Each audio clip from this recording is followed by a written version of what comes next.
Okay, now let us get into long-term deflections. Okay, so now the deflection of a reinforced concrete flexural member we can increase with respect to time. And what are the factors? The differential shrinkage or temperature variation, which causes differential strains across the cross section, that relates to results in curvature, and the creep under sustained loading, which we have talked about. What are sustained loading again? Dead load will always be there. Superimposed dead load will always be there. Then what you take is about 25 percentage of 25 percentage of the live load. So these are the sustained load. So all these things are considered as a sustained load. Some codes will give different magnitudes of percentage of live load to be taken, 50 percentage, 40 percentage, but this is an acceptable value. Okay. And now again, you will have temperature effects in statically indeterminate frame. Always, you will have statically indeterminate frames in buildings. So you will have temperature effects that need to be considered. That is also going to create some curvatures that will induce long-term deflections.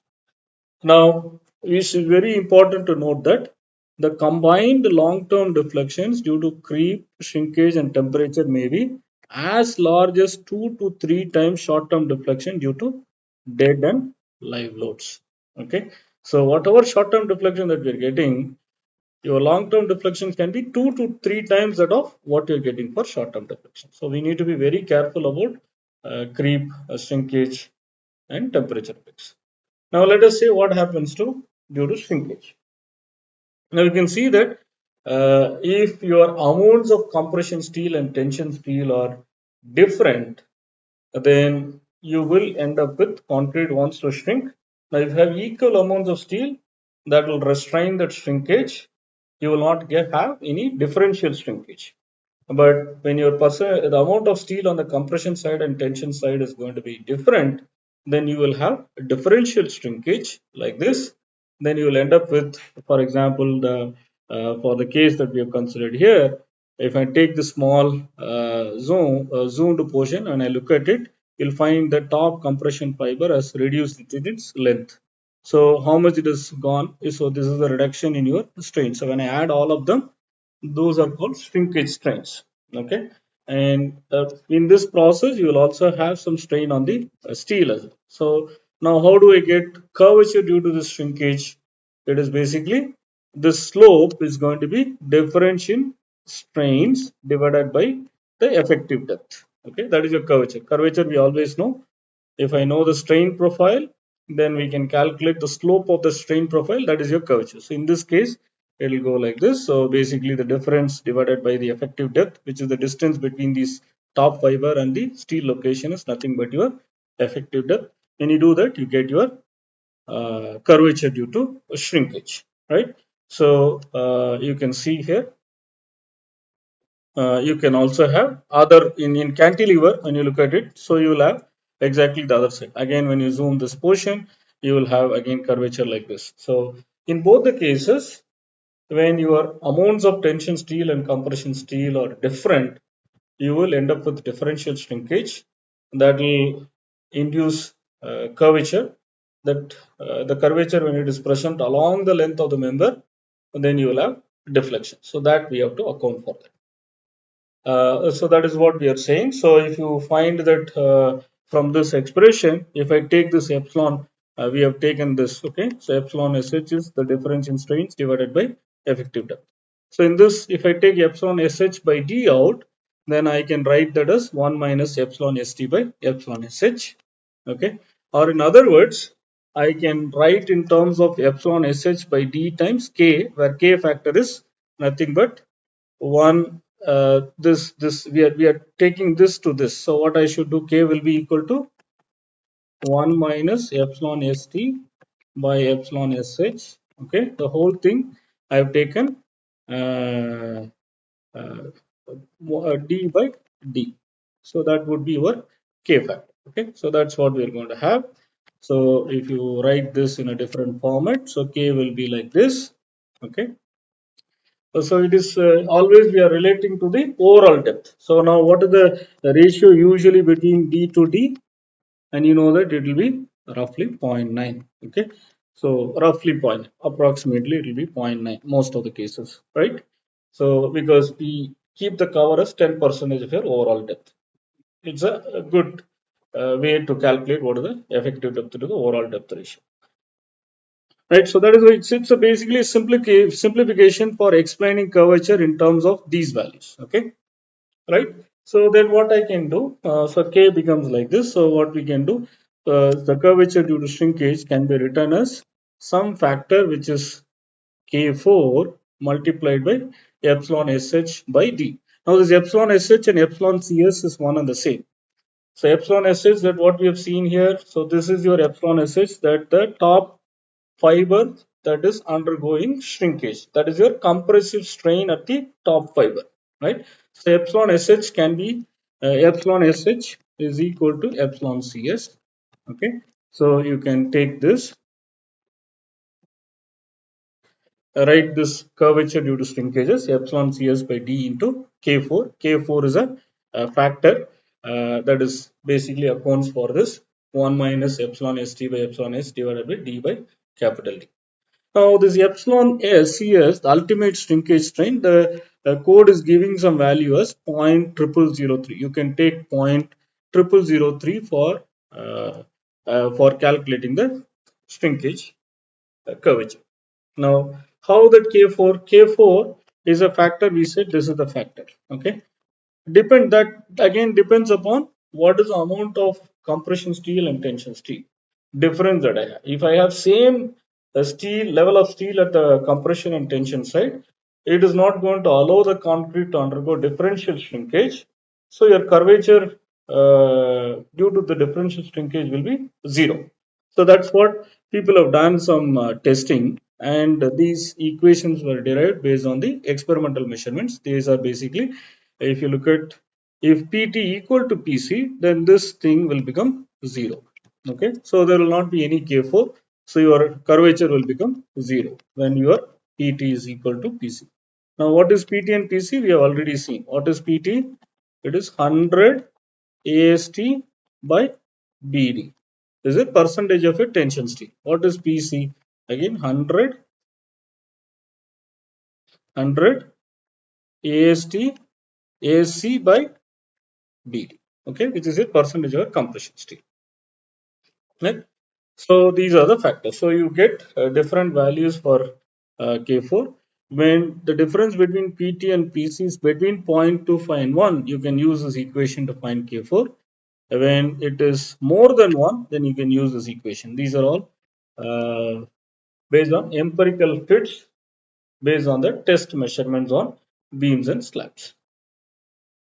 Okay, so now once you fix your shrinkage curvature, for example, if you know the curvature that is happening uniformly along the length of the simply supported beam, that would be a curvature. So once you know your curvature, you can calculate your deflections using your conjugate beam method. Because you load this beam as a curvature on the entire length of the beam, everything is shrinking by same magnitude in a uniform way. So then you get deflection as moment due to this curvature, which is PL square by 8. That is your deflection.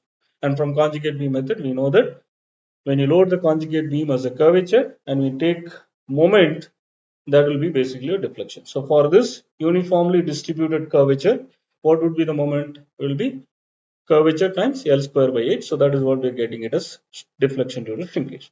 You can also have for a cantilever beam, again, when it is undergoing uniform curvature, again, we can find that deflection is PL square by 8 again, right? So this from your conjugate beam method. So you can have relationship between shrinkage induced deflection and curvature for different set of boundary conditions, and that can be established using any standard method of structural analysis. Okay, so either using conjugate beam method or moment area method. Now, when you have simply supported beams, we get that PL square by 8. 1 by 8 is your 0.125. For cantilever beams, we have seen that it is going to be PL square by 2, which is a 0.5 PVS 5SH times L square, which is your shrinkage curvature. Similarly, you can find all these values. So the code is saying that, okay, now depending upon the boundary conditions, I can give a simplified expression like this, which is bringing one more factor. which is basically your uh, K3 factor. K3 times K4 times epsilon CS multiplied by L square D, because everywhere you have L square. And epsilon S by D, CS by D is your nothing but your curvature. K4 times epsilon CS by D is nothing but your curvature. So K3 times PL square is a constant. So K3 is a constant that varies between 0.063 and zero point 0.5, like what we have seen here, okay, for different beams depending upon the boundary conditions. And K4 is another constant which varies between 0 and 1 depending upon the relative magnitudes of your percentage of your compression steel and tension steel, right? So this is how we calculate deflection due to shrinkage. Okay. Now let us see what happens when you have how to account for deflections that are happening due to creep. Okay. What is the definition of a creep? When the load remains or the stress remains constant, the strain in the concrete in compression is going to keep increasing. Okay. So when strain in concrete is keep increasing, so you will get additional curvature. So that is what we need to account for in creep. So creep causes increase in your concrete strain. So that is going to increase your curvature. The moment your curvature along the length of the beam increases, you're going to have additional deflection. So that how do we account for that? So this is what the code is saying. You're going to say for elastic case, you're going to get this kind of a strain distribution. Okay, this is your, let's say epsilon I is your initial strain due to applied loads. Okay, these are elastic strains, and neutral axis is depth is xi, right? And because of the creep, then what we are saying here is the concrete strain is increasing. So the strain at the top is going to increase like this. Now, what would be the effective curvature then? So you're going to have some like this. So you will have some increase in your strain in the steel also. So you see here what happened to the curvature. Curvature is again slope of this. This is going to be Pi plus Pcp. So this is your curvature due to creep. Now the total curvature is increased from Pi to Pi plus Pcp. P is your curvature due to creep, right?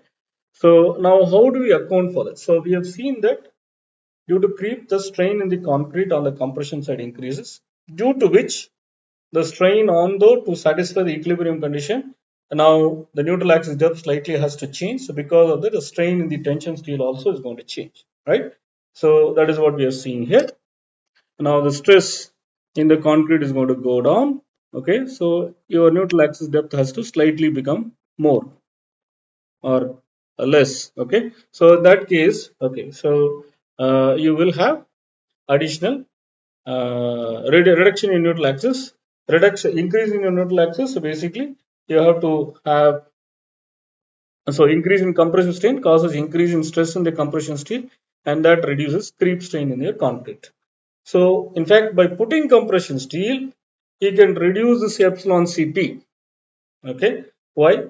Because increase in compression strains can increase stress in the compression reinforcement. So that is going to reduce the creep strain in the concrete. Now the steel is coming and relieving some of the additional strain that concrete is subjected to due to creep. So because of that, the creep strain is going to reduce. Okay. So putting compression steel actually helps in reducing this curvature that is happening due to creep. Okay. So that helps in reducing your long-term deflections. Okay, now how do we account for that? So if I plot the stress versus strain, so when you do working stress method of analysis, so we say for short-term deflection, we take this slope as elastic modulus as EC. Now what we have said, when your stress is kept constant as sigma I, what we are saying is the strain is not going to remain at epsilon I, it is going to increase it to epsilon I plus Cp. Okay. Now what happens to your effective modulus? It is going to become EC, it is going to increase. Or in other words, now what would be this total modulus? It is going to be stress sigma I divided by, now what I have to do is I have to use epsilon I plus Cp strain that I have to use for EC. Okay. And now this can be expressed in terms of a creep coefficient. So how do we do that? Okay, this is your reduced elastic modulus. Or in other words, due to creep, the elastic modulus is reducing. Okay, so let's see now how to express this thing. So we have seen the strain, total strain is going to be epsilon I plus Cp. What is happening due to instantaneous load plus happening due to creep, right? Now I can write epsilon Cp creep as creep coefficient multiplied by, what is the definition of your creep coefficient? It is basically epsilon Cp by epsilon I. Okay, so or in other words, epsilon Cp can be written as theta times epsilon I. When I take epsilon I out, I can write that as epsilon I multiplied by 1 plus theta. Now, what is the definition for your ECE? Is sigma I divided by epsilon I plus Cp. That when I put it, it is going to be sigma I divided by epsilon I multiplied by 1 plus theta. So you can come up with EC divided by 1 plus theta, where theta is your creep coefficient, which is the ratio of your creep strain divided by instantaneous strain. So code class 6.251, it recommends the value of theta equal to 2.2 if you start loading at the age of 7 days, 1.6 if you start loading at the age of 28 days, and 1.1 if you start loading after 1 year. And we have seen this effect because why does the creep happens? Because of unutilized water in the concrete that is trying to come out of the system. Water that is there in gel water, capillary pore, all this thing, which is trying to come out of the system. That is why the strains are increasing. So we have discussed in depth in material chapter, right? So if you start delaying the load, that means you are allowing the concrete to cure. So the presence of unutilized water in hydration is going to be less. So your creep coefficient and creep effects are going to be less. That is the reason the code is asking you to consider a lesser creep coefficient when you start loading at later age, right? So now how do we do this? So first we compute deflection due to dead and live load due to characteristic dead plus live load, okay, which is this, considering EC and I effective. And then we do consider only the short-term deflection due to permanent loads alone, considering EC and I effective of dead load plus live load. Then you consider deflection due to permanent loads plus creep, considering reduced elastic modulus and I effective due to dead load plus live load. Now you calculate your creep deflection as total deflection from permanent loads plus creep minus delta I, which is due to permanent dead loads only. Okay, in that way, I can calculate my creep deflection because the slope is going to keep changing. So you cannot do superposition and do the calculation. You have to calculate by considering different loads together and then subtract the effects. Okay. So now we have talked about deflection due to shrinkage, deflection due to creep. Now let us see how to estimate the deflection due to temperature. Okay, so seasonal changes in temperature can induce curvatures and stresses in statically indeterminate frames that may be significant. Okay, that is the reason the code in buildings you can allow to have expansion joints, basically to release all this temperature effects. Okay, so but because our frame systems are indeterminate, if they're statically determinate, it can accommodate the temperature change. But most of our structural systems are statically indeterminate. So the seasonal changes in temperature can induce curvatures. So that can become quite significant. And okay, so determination of bending moments due to temperature may be done using standard methods of structural analysis of indeterminate frames. And we have to use appropriate value of coefficient of thermal expansion. Now, in routine designs, usually we don't consider the temperature effects. What we do is to relieve that stress induced due to temperature, we provide expansion joints. But if you're not providing expansion joints, then especially if the system is indeterminate, now the system wants to expand or contract, but because of the continuity of the connections, it cannot expand. So you develop a lot of tensile stresses, and you may develop curvatures and deflections. So, and usually the deflections are not very significant and are reversible because temperature can increase or decrease, so they are reversible, right? However, tensile stresses induced by restraints against temperature may be significant. and these need to be taken care by proper detailing of the reinforcement. That is very in detailing. We have to be very careful to release all the stresses that are developing. Okay, we should be able to accommodate this movement due to increase in temperature or decrease in temperature. So when you're able to do that and when you're not creating tension, then there is no issue. Okay, now let's see how to check the total deflection. We looked at how to calculate the deflections for short-term effect, shrinkage, creep, temperature. Now let us see what we do, what the code is saying.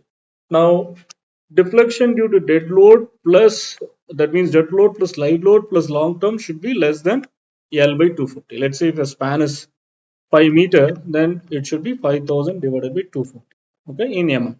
Okay, that is the limit. Okay, so then only due to live load and long term should be less than or equal to L by 350 or 20 mm, whichever is lesser. That's what our IS 456 says. Okay, now what is delta long term? Long term effects are due to shrinkage, creep, and temperature. So we have seen that. Okay, so in these cases, limits are exceeded. We can uh, provide a camber, especially for short term deflections.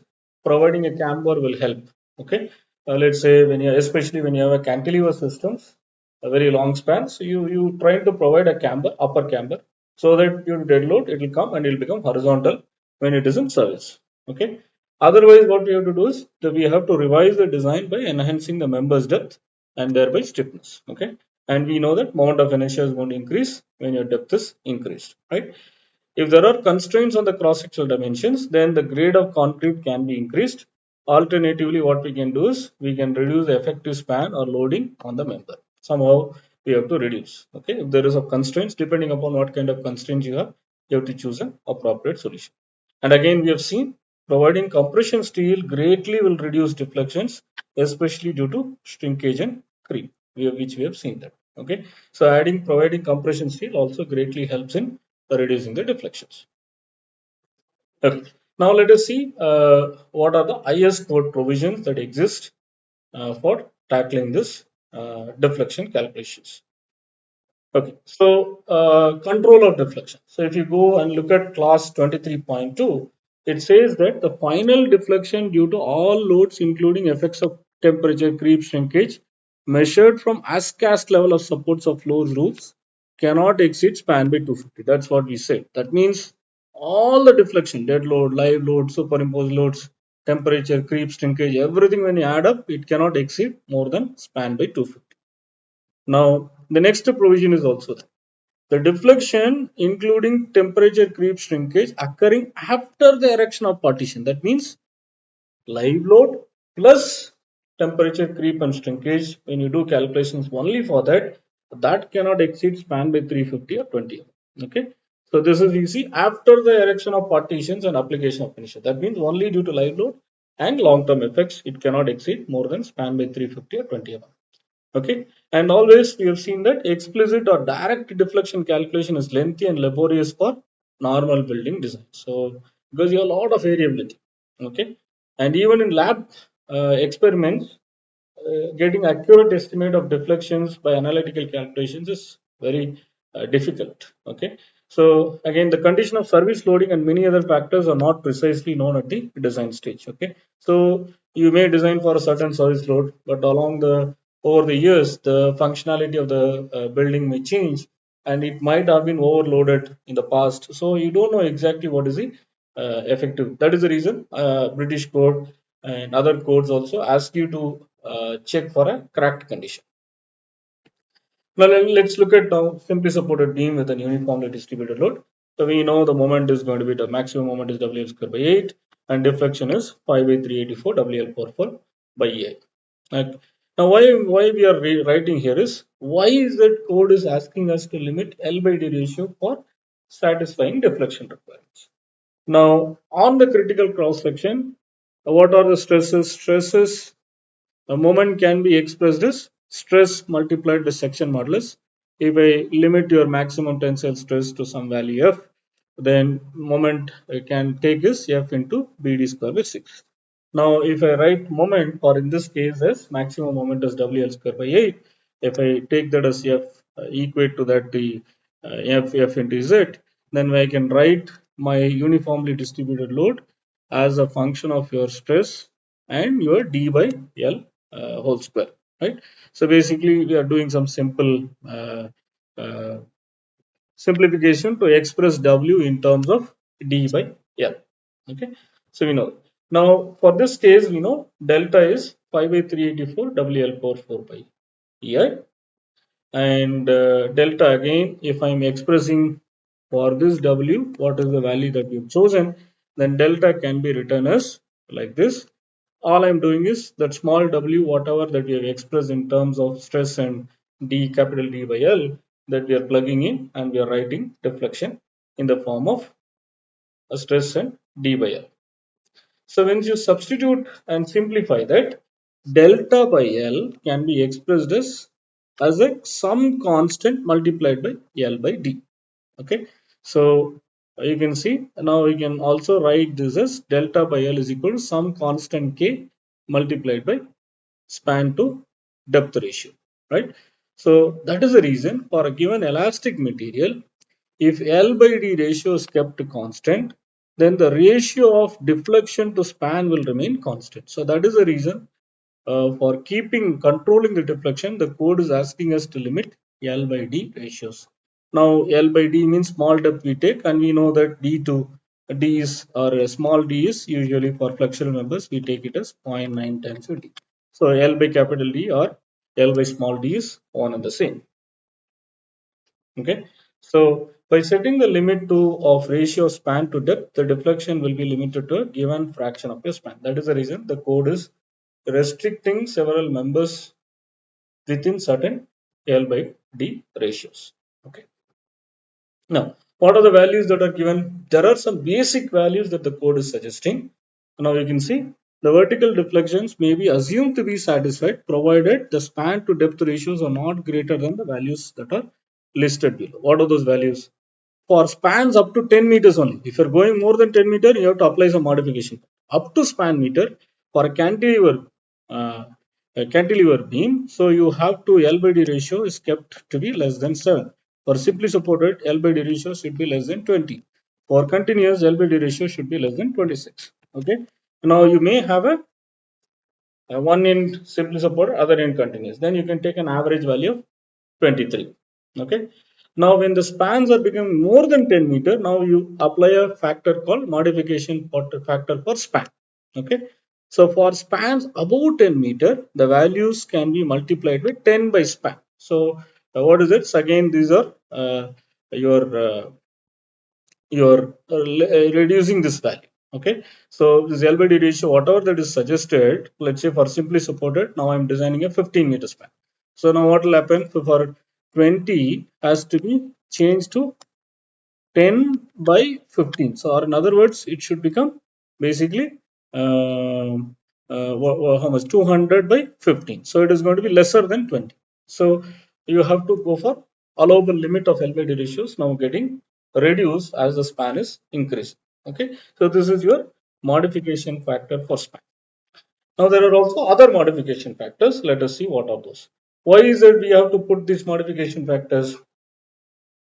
Okay, span to depth ratios are satisfactory for controlling deflection as long as the material from which the beam is made is behaving in an elastic fashion. If the material is getting into nonlinear range, then this is not applicable. Unfortunately, the stiffness of the reinforced concrete depends on several factors such as steel percentage and the state of cracking. So if span to depth ratios, if you want to use it for reinforced concrete, which is going to undergo a lot of cracking, so some way of correcting this actual behavior has to be accounted for. So how do we do that? We use effective depth instead of overall depth and appropriate modification factors. So what are those additional modification factors? One is the modification factor for tension reinforcement. Okay. Again, the deflection is influenced by amount of tension steel and the stress in the steel. Again, higher the stress, now you're stretching the bar too much, your curvature or neutral axis depth will get lesser. If I'm putting more strain on the rebar, my neutral axis depth will go will become lesser and lesser. So when neutral axis depth is becoming lesser means your curvature is going to increase. Okay. So how do I control the curvature or reduce the curvature? I need to limit the stress on the tension steel. Okay. How do I limit the stress in the tension steel? For a particular moment, then I end up putting more steel. Then I can limit the stress, then I can limit your curvature. When you limit your curvature, you can limit your deflections. Okay. So the area of tension reinforcement is taken as the center of the span for beams and slabs and the support of a cantilever. Now you can see this is the modification factor that is given in your code. Now LBD value, you have basic values that is multiplied by modification factor for span and then modification factor for your tension steel. So you see here on the stress level that I'm putting the steel, if I'm limiting, if I'm keeping at 290, let's say I'm putting a 2% of steel. Okay, for example, this. So what is the modification factor? If I'm putting a higher stress, okay, so what is that I'm getting modification factor is here it's 0.7. So you see here the allowed LBD value is reducing. If the same thing, if I'm keeping it the limit as 120, okay, then what happens? The modification factor becomes now 1.3 or so. So now I can go for a larger LBD values. So lesser the stress in the steel on the tension side, larger is the allowable LBD value. Why? When your stress is less, curvature is going to be less, and deflections are going to be less. That is the reason you are allowed to have larger LBD ratios. Right. So next is the compression steel. Again, code is going to um, going to incentivize if you are putting a lot of compression steel. Okay. So again, we have seen that the effect of compression steel is to reduce shrinkage and creep effects, and thereby you can reduce your long-term deflections. As concrete dries out, it tends to shrink, but this effect is partially restrained in the vicinity of a compression reinforcement. So both shrinkage and creep strains are going to come down if you put compression steel. So the code recognizes this fact. Depending upon the amount of compression steel that you're putting, your modification factor, that is the reason modification factor Kc is always higher than 1. Okay, right? Kt is not so. Okay, it can be higher or lower than 1 depending upon the stress levels, right? And Ks is always a lower value, right? So LBD values will be reduced, right? So if you see the modification factor again, if I put 1% of steel, my uh, Kc factor is 1.25. So I can increase the LBD ratios by 25%, right? Because it is going to reduce your long-term deflections. And there is one more factor. If the flanges are ignored and if the beam is considered as a rectangular section, then the value of span to effective ratio that we have considered based on the effective width, web width and depth should always be on the safer side. But however, if you're having some flange, again the KF factor is taken as again lesser value. Okay, so you see here ratio of the web width to flange width. So BW by B that we are taking, and if that value is let's say 80% or so, then you again you have a reduction factor that is coming. Okay, now the value of span defective that is obtained should always be on the safer side. So you have modification factor for this flanged beams as well. Okay. Right, so these are different factors. You have modification factor for span, modification factor for tension steel, modification factor for compression steel, and then there is a flange effect also that we can consider. But when you have a continuous system, again, at support section, really compression flange will not add anything. So you can ignore it also. So if you take only BWD, then you always tend to be on the safer side. Okay.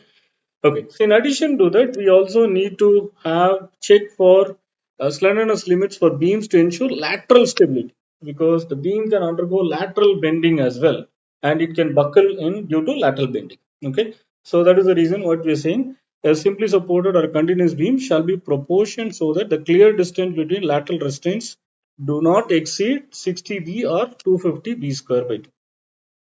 For cantilever beams, the clear distance from the free end of the cantilever to the lateral restraint cannot exceed should exceed lesser of 20. It should be less than, or it should not be more than 25 B or 100 B square by 2.